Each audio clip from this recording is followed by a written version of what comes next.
Now, that list was from last week's show, and I cut it off right there. As I was going to list more, but I can't just play last week's shows over and over and over. But, I mean, there's just like a continual list. Cambodia is on that list. Pol Pot. Brzezinski bragged about this. But to understand more about this Cold War stuff and how this is the background to the nonsense that we're being fed now, there's a great book, and I actually interviewed the authors a year and a half ago, and it's called Invisible History, Afghanistan's Untold Story, Paul Fitzgerald and Elizabeth Gould. And if you can get a hold of that book, I highly recommend it. And I'm just going to hit some of the highlights in this book that I think will help you out in understanding what's really going on in all this nonsense that we're seeing. This Cold War backdrop that I said was Rand Corporation. Now, they've got some great chapters in this book on the Rand Corporation. But they talk about the hijacking of American foreign policy by a kind of neoconservative coup. Now, in a sense, that's probably true, but if you read Tragedy and Hope, when was American foreign policy ever righteous? Righteous, right? I mean, come on. But, I mean, okay, so let's just say for the sake of argument, it was hijacked by neocons, and I don't think it's really, I mean, where does neoconservatism come from? It comes out of Chicago University, it comes out of the Rockefellers, right? And that's why we talked about Rockefeller a minute ago in his 1973 From a China Traveler op-ed piece about how great Mao was. And I talked about in last week's episode about how the CFR is in the background of that, and it's the CFR, Trilateral Commission, that are these Rockefeller institutions. That's who's behind the CIA. That's who's running the National Security Council. Now, in this excellent Afghanistan's Untold Story, when you get to about page 88, they start talking at length about the Rand Corporation, and there's aspects that aren't found in Alex Abea's book. So there's further light is shed on this mad scientist organization known as Rand Corporation that is really the brains behind the Cold War. Now, that means that they're probably also the brains behind the new Cold War, right? What did we see with The Interview and the Seth Rogen goofiness of a year and a half or so ago, right? Remember that Patrick Henningsen piece that was really good, dissecting it? That was engineered by Rand Corporation. Now, that North Korea crap that I dissected in the last week's show, that's all part of this Cold War nonsense, remember? So, Wizards of Armageddon, they cite a book, Fred Kaplan, and they say politically the term defense intellectual is actually presented as a strange brew of philosophical anti-modern ex-European communists turned anti-Stalinists who are miraculously aided by Wall Street, Madison Avenue, and the CIA, and they became a new managerial class. This is the neo-Trotskyite neoconservatives. That's the managerial class out of Quigley's Tragedy and Hope. Initially attached to a post-war Air Force research project called Rand Corporation, created by Douglas Aircraft for the purpose of advancing the uses of air power, this new elite would grow and prosper in a morally and intellectually detached universe. Quantification is all that matters now, right? In the technochronic, dog, break out that chronic. Just kidding. In the technocratic, I guess they will have technochronic, right? It'll be like some version of marijuana that'll be genetically modified for the technochronic kids out there, you and Snoop. I'm joking. So, all you haters. Outside the traditional American diplomatic establishment, the Rand Corporation's unconventional thinking would go on to mix Kabbalistic mathematical game theories. I've been writing about that, haven't I? I've been talking about Kabbalistic mathematical game theory in probably 10 articles. I wrote a whole article just on that. Right? Gods and computers. With the Marxist-Leninist agitprop, right? While applying these concepts to American politics and foreign policy. So domestic American politics gets the Kabbalistic Rand Corporation mathematical game theory, Leninist, Marxist agitprop treatment. Saul Alinsky, baby, Hillary Clinton. That's a mouthful, right? Kaplan writes, it was clear at the outset that the small and exceptionally inbred collection of men, mostly economists and mathematicians and a few political scientists, a new elite would form, a power elite, around a set of ideas. National Security Council Memorandum 68, underwritten, get my Elmer Fudd going, underwritten by Wall Street to think the unthinkable, to create the new superclass, a hybridization of American reality, mixing techniques of social control from the Nazis and the Bolsheviks through the University of Chicago, Rockefeller. With his provocative discourses on American politics, Charles Merriam led the way, expounding the now common but utterly earth-shaking thesis that the essence of all politics lay not in structures of organization or the Bill of Rights, blah, blah, blah, but in power politics, pragmatic politics. That's what I've been saying it's all about.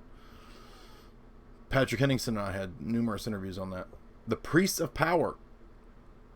The switch from the traditional law-based foreign policy, which, again, as I said, that's kind of a scam, but we'll say for the sake of argument, okay, to pure power, sinister foreign entanglements, right? This echoes Machiavelli's The Prince, they say. Described by Kaplan as in his group as thermonuclear Jesuits, right? Not actual Jesuits, but scientific Jesuits. Okay, so don't get stuck in some Jesuit conspiracy theory. They're not Jesuits. They're at the Rand Corporation. They don't believe in theology, unless it's some sort of dark Luciferian Masonic thing or something.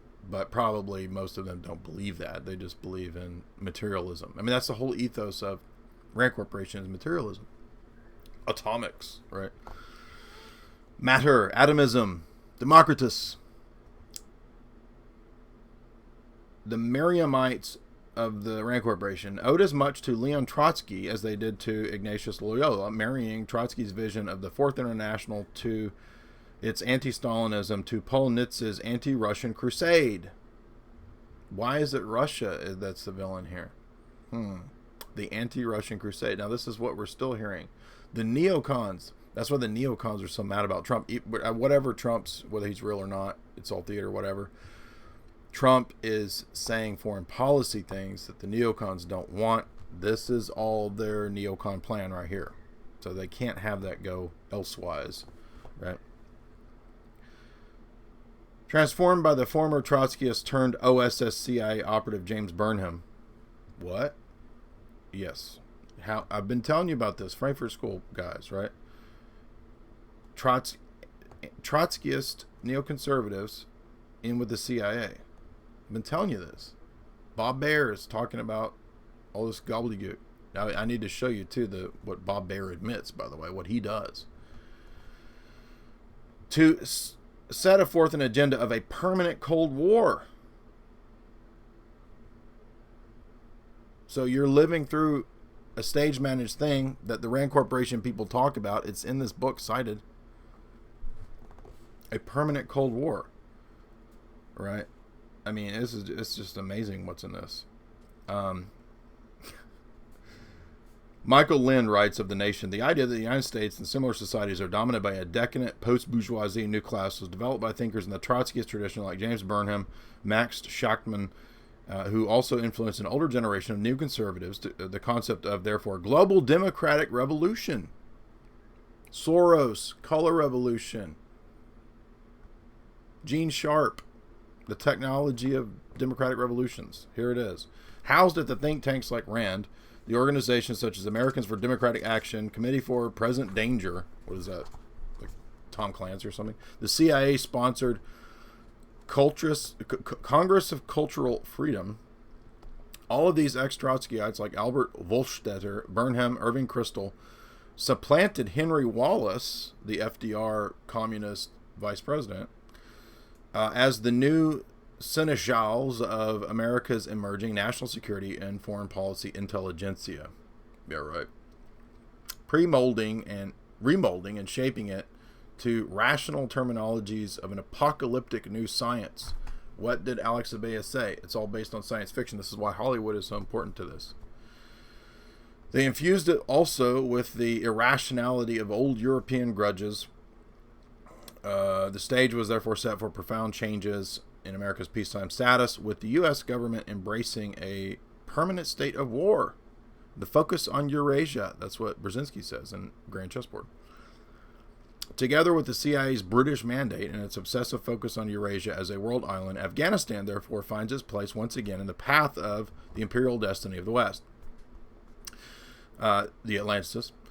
A destiny now backed by the power of the nuke and a weird circle of ex-communist revolutionaries intent on using it. Exactly. Right. Because they realized that their communist revolution was not commies, but was actually run by bankers. And now they go on to talk about U.S. base planning as a strategy for Afghanistan a long time ago, way prior to 1979. And the CIA was already in Afghanistan prior to the 70s, working at the universities there to prepare for the 79 situation. Interesting, too. Mystical Sufi sects. What? Yes, used by the CIA and the RAND Corporation. Fronts the Naqshbandiya,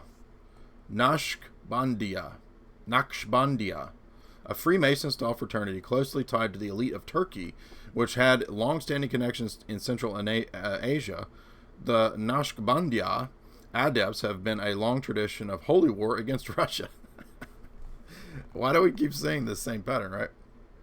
Benningson of, RAND Corporation, something, working group, Nationalities Working Group of the CIA, saw in the Naqshbandi Sufi extremist the ideal means for accomplishing his lifelong goal of transferring his radical beliefs to a generation of like-minded national security managers at the University of Chicago, RAND Corporation. Once again, yeah, so they'll use these religious sects and groups, you see. Now, I'm going to show you, too, in a minute, it's not just Sufis that are being used. It's also Catholics. It's also groups of Orthodox. And this is why we see the Pope and the Patriarch saying the same globalist stuff, because they are ruled over by the same NATO CIA cartel that blackmails them and puts them into line.